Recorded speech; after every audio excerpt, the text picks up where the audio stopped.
Hey guys, good afternoon and welcome back to my homesteading channel.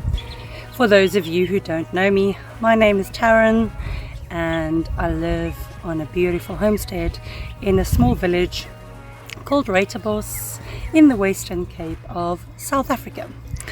And again, here I am taking a moment. I'm sitting on the grass.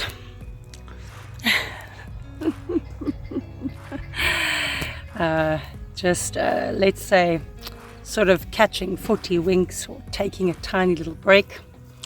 It's been a very nice, beautiful, hot day here yesterday and today. Spring is on the way. It's almost September and you can hear the birdies in the background and we can't wait for summer. But today this video is all about gooseberries.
Here in the Western Cape we call them Cape gooseberries,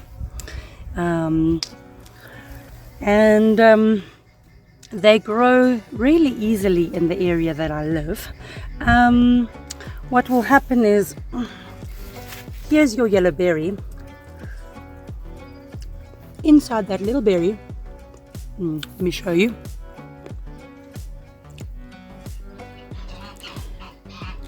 That is a whole bunch of tiny little seeds.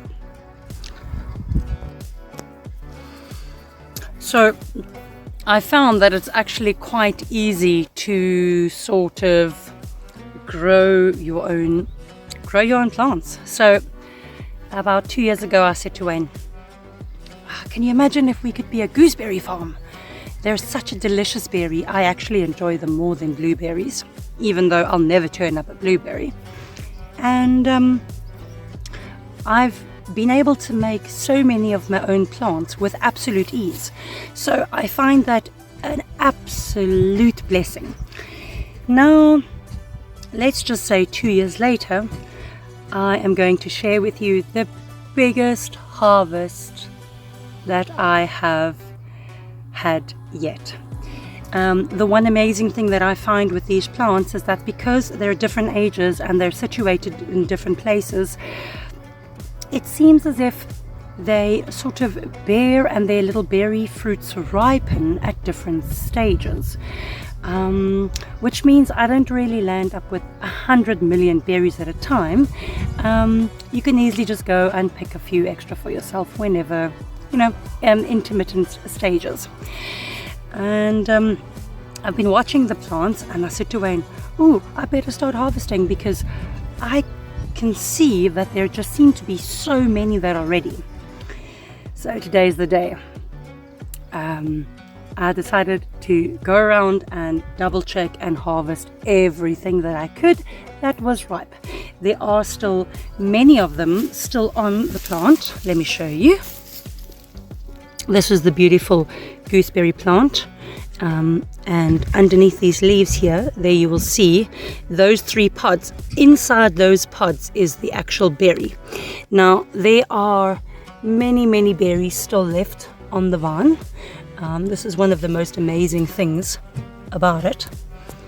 But I have been able to harvest my biggest harvest yet. Here's another one. It's got this beautiful little papery sort of covering, and then you sort of just open it. Here's another one. It's got this beautiful little papery sort of covering, and then you sort of just open it, and voila, there's your berry.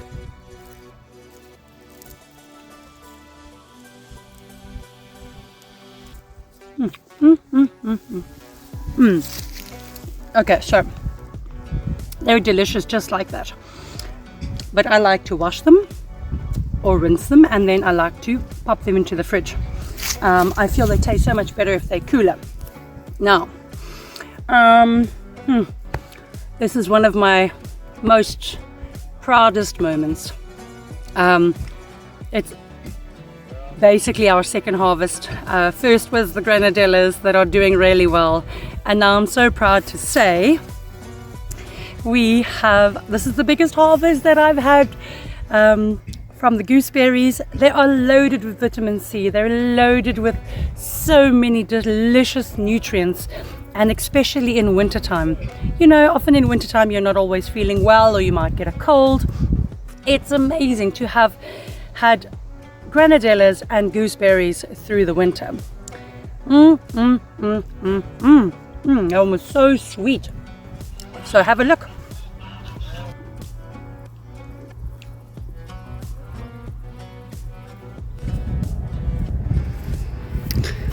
So all the gooseberry waste that I'm not going to use, obviously going to go into my compost pile right over there. There we go. We waste nothing. This is such a wonderful day. I never dreamed of having so many.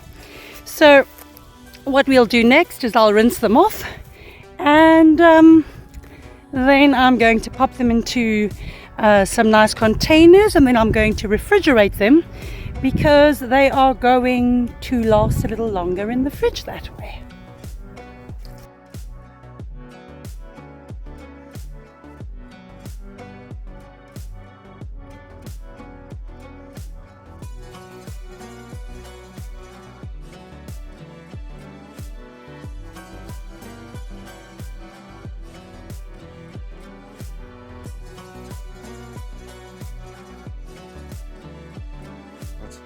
So now, just out of curiosity, I'd like to know what the weight of these berries are. So I'm going to pop them into the scale. So let's have a look and see. All right, first load, we've got 583 grams. Okay, those I'm going to then pop into my containers, which I'm then going to pop into the fridge. Right. 583 plus 465. That gives us 464. 464. Hold on, wait. Let me take out a few more. It might get a bit less. Guys, that's almost a kilo. Can you believe it? Almost a kilogram. A kilogram of berries from our own garden. This is such a happy moment for me. My love, are you just as happy as me? Because I can't believe it. Look, babe, it's our own gooseberries. All right, back to the serious part. That I'm going to pop into the fridge. Okay, they are going to last longer that way. But there's one more thing I'd like to add. These ones here, they've got green on them. Now, gooseberries, just like potatoes, when they have green part on them. It is a substance called solanine, and it is something that we shouldn't eat. It can be toxic to humans and toxic to animals, but basically what would happen is if you were slightly allergic to it, it would give you an upset stomach. So I would advise you to make sure that if you're harvesting your own gooseberries, to please make sure that they are fully ripe and fully yellow. Hold on a moment. So I thought I might now share with you the exact, the total weight of gooseberries that I collected and how much that equivalates to in monetary terms. Basically what I'm trying to say is I wish to share with you how much money I just sort of saved myself, or Wayne and I, by attempting to grow our own food. So the total gooseberry weight that I managed to harvest was 1 kilo and 47 grams. Now, if I pop off to the supermarket or the shop, at the moment I actually find gooseberries to be $24.99 for 125 grams. Okay, so that means that I harvested 8.3 portions of gooseberry. So in rands terms, I saved myself 207 rand and 41 cents. Okay, but that's in rands. What about dollars? If I convert the rands to dollars for exactly the same portion, I saved myself $11.5. I like details and I like numbers, so it might not mean anything to anybody, but I just find it quite interesting. So instead of me spending 200 rand on gooseberries, I managed to grow them myself. So I inspire you all. Give it a try. Even if you happen to find one growing in the bush somewhere, just dig it out and carefully transplant it. I do warn you though, it's quite a bushy bush. It needs quite a bit of space. It can get quite messy. It does sort of pause its growth 2 times a year. So often enough I have to cut it back, and it does bear twice a year. And maybe that's why I like it more than the blueberry. Own gooseberries, to please make sure that they are fully ripe and fully yellow. Thank you so much for joining us. This was such an exciting day for me, and you've enjoyed my video. Until the next one, enjoy the rest of your day.